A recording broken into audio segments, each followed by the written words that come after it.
جی میں ہوں جاوید اختر مان، آپ دیکھ رہے ہیں خیبر نیوز نیٹ ورک۔ آج میرے ساتھ موجود ہیں مولانا یاسر محمود اعوان صاحب۔ ان سے روزے کی اہمیت اور فرضیت کے بارے میں پوچھتے ہیں۔ جی مولانا صاحب۔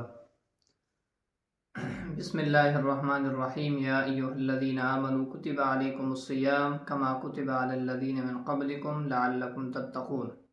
صدق اللہ العلی العظیم۔ اے ایمان والو، تمہارے اوپر روزے فرض کر دیے گئے جس طرح تم سے پہلے والی امتوں پر کیے گئے تھے، اور روزے کا مقصد تاکہ تم متقی اور پرہیزگار بن جاؤ۔ سورہ بقرہ کی اس آیت مبارکہ کے اندر اللہ رب العزت کی طرف سے روزے کی فرضیت کا حکم ہے۔ نبی پاک صلی اللہ علیہ وسلم نے مکہ سے جب مدینہ کی طرف ہجرت کی، ہجرت کے دوسرے سال 10 شعبان المکرم میں اللہ رب العزت کی طرف سے رمضان کی روزوں کی فرضیت کا حکم آیا، اور یہ 12 مہینوں میں سے ایک مہینہ ہے جو اللہ رب العزت نے ہمیں بطور اکرام، بطور نوازش کے ہمیں عطا کیا ہے کہ ہم اس ایک مہینے میں ان 11 مہینوں کا جو خسارہ ہے وہ پورا کر سکتے ہیں۔ اور نبی پاک صلی اللہ علیہ وسلم کے قول کے مطابق اس 11 مہینوں کی جو کمی ہے وہ اس کے اندر پوری ہو جاتی ہے، کیونکہ یہاں پر رمضان المبارک میں اعمال کا جو اجر ہے وہ 70 گنا بڑھا دیا جاتا ہے۔ ایک اور حدیث مبارکہ میں ہے، نبی پاک صلی اللہ علیہ وسلم نے ارشاد فرمایا، جس شخص نے ایمان اور احتساب کے ساتھ روزے رکھے تو اس کے پچھلے تمام گناہوں کو اللہ رب العزت معاف فرما دیتے ہیں۔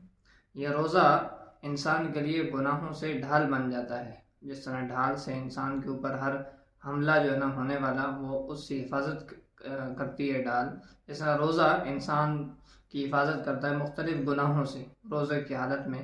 جیسے آپ صلی اللہ علیہ وسلم نے فرمایا، جب آپ کو کوئی بری بات کہے یا گالم گلوچ کرے یا بلند آواز سے آپ سے بات کرے تو جواب میں آپ نے کہنا ہے انی صائم، کہ میرا روزہ ہے، میں روزے سے ہوں، میں جواب نہیں دے سکتا۔ تو یہ روزہ آپ کے لیے ڈھال بن گیا ہے، تو یہ اللہ رب العزت کی طرف سے انعام ہے، کرام ہے، حفاظت کا ایک ذریعہ ہے۔ جی مولانا صاحب، یہ بتائیں کہ روزہ ہمیں کیا درس دیتا ہے؟ روزے سے ہمیں کیا سیکھنے کو ملتا ہے؟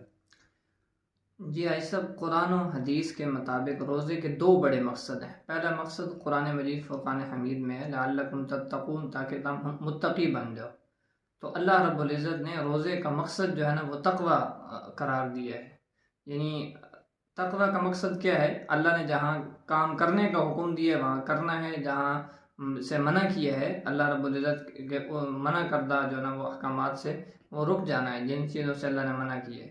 تو انسان سارا دن جو چیزیں اس پر حلال تھیں، پانی، کھانا، ساری چیزیں حلال تھیں، لیکن اللہ کا حکم آگے کہ رک جانا ہے، تو یہ انسان صبح سے لے کر شام تک اللہ کے حکم کی وجہ سے رکا رہتا ہے، اور اللہ نے جن چیزوں کے کھانے سے منع کیا ہے ان چیزوں سے رکا رہتا ہے۔ تو یہ گویا اللہ رب العزت کا خوف ہے، اللہ تعالیٰ رب العزت کا جو ہے نا حکم کی بجا آوری ہے کہ وہ اس پر رکا رہتا ہے، تو انسان کیا اس کی وجہ سے تقوی پیدا ہو جاتا ہے۔ اور یہ صرف رمضان میں نہیں، اس روزے کی برکت سے اللہ رب العزت کے حکم ماننے اور نبی پاک صلی اللہ علیہ وسلم کے طریقوں پر عمل کرنے کی ایک پریکٹس اور مشق ہوتی ہے جو باقی 11 مہینوں میں کام آتی ہے۔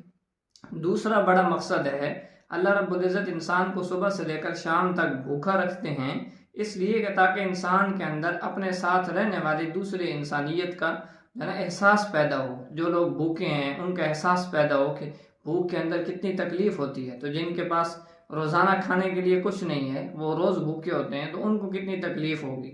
تو ان کے لیے انسان کے اندر درد پیدا ہوتا ہے، ایک احساس پیدا ہوتا ہے۔ اللہ رب العزت اصل میں وہ احساس پیدا کرانا چاہتے ہیں، اور پھر اس احساس کی وجہ سے انسان کے اندر، روزہ دار کے اندر جو صفت پیدا ہوتی ہے وہ ہے غنی کی، وہ ہے سخی کی، جو سخاوت کرتا ہے، غنا کرتا ہے، خرچ کرتا ہے۔ آپ نے عموماً محلے میں دیکھا ہوگا کہ رمضان کے دنوں میں افطاری سے پہلے ہر گھر سے کچھ نہ کچھ برتن میں لے کے جا رہے ہیں، دوسرے گھر کی طرف، دوسرے والے اس طرف لا رہے ہیں۔ تو یہ ساری رمضان کی برکتیں، ہمارے دسترخوان جو بھر جاتے ہیں اور ہم ایک دوسرے کا اکرام کرتے ہیں، یہ ساری کی ساری رمضان کی برکتیں ہیں، اور یہی اللہ رب العزت کو مطلوب ہے۔ اللہ ہم سب کو ان مبارک گھڑیوں کی اور ان مبارک ساعتوں کی قدر کرنے کی توفیق عطا فرمائے۔ جزاکم اللہ خیر۔